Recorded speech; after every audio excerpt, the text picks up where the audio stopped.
everyone, welcome back to Dave's World. I really appreciate it. If you're a current subscriber, thank you for the support. If you're new here, I always like to explain that every time I do a video on my channel, every post that I do is different from the previous post. I don't like to have the same thing over and over again on my channel. I like to have variety. You'll see that my channel has a couple different builds on it. I do some tech videos. I'll do anything from go to a performance shop and get a really cool car in a dyno to, motorcycle work, to making a car faster, to putting a bigger turbo in a car. Always something different. I try my hardest to make it enjoyable and entertaining. So what I'm doing today is the 2010 Up Equinox has a problem with batteries. One of the reasons is there's corrosion on the battery terminals. That pretty much happens to any car, but for some reason on the Equinoxes it's very common. I'm going to show you today what I'm going to be doing. Let me go grab a flashlight so I can show you where the battery is, how to change the battery, and what's going on with the battery terminal. First things first, when you look under the hood of a 2010 and Up Equinox, you don't find a battery. You find what basically they consider a positive battery terminal and what they consider a negative battery terminal. So if you ever have to jump an Equinox, this is how you do it, positive and negative. And the battery is actually hidden underneath the ECM. If you look at the terminal is actually so corroded that it's actually having a hard time making a connection to the battery. If I can save this, I'm going to clean it up. If not, I'm going to get a brand new one. But for right now, let me set you up so we can get this ECM out of the way, and let's get this battery out so we can see what's happening with these terminals.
So I did something a little bit different today. Usually I talk during these types of videos, but I figured I would just do this one, set the music.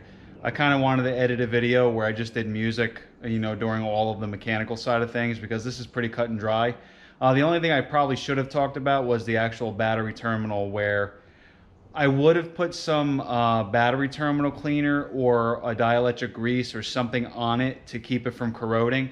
On a later date, I'm going to do that to this truck. I just, for some reason, I couldn't find it today, or it would have been in the video. Other than that, most of the time when you're dealing with batteries, you have to keep your terminals clean so the battery can charge and the chassis can ground properly. On this one in particular, you could see the terminal was very corroded, and I really wish I had that grease. Unfortunately, I don't, but I'll get to it on another day. No big deal. I'm always working on stuff anyway. So tell me what you think of this style of video where it's just 100% me, just whatever I'm doing. I'm just going to set it to music, or if you want me to talk during them. I don't quite know what direction I want to take my channel in, but I'm always trying new things to see what I like, and usually your feedback helps. So I always like going over garage updates on Dave's World before I end the video. Depending on what video series you're watching, I'm in the middle of putting up the Jetta series, and I'm in the middle of putting up the Chevy Cruze series. In the future, the Cruze is getting a bigger turbo. I'm going to be doing a blow-off valve soon. And if you're watching the motorcycle series, I just got finished putting the Cobra exhaust, and I'm going to be doing a shift light. And the Shelby Cobra series, I only put up one video for now, but there's going to be another video on doing the fuel system on the car, because I made a mistake when I built the fuel system.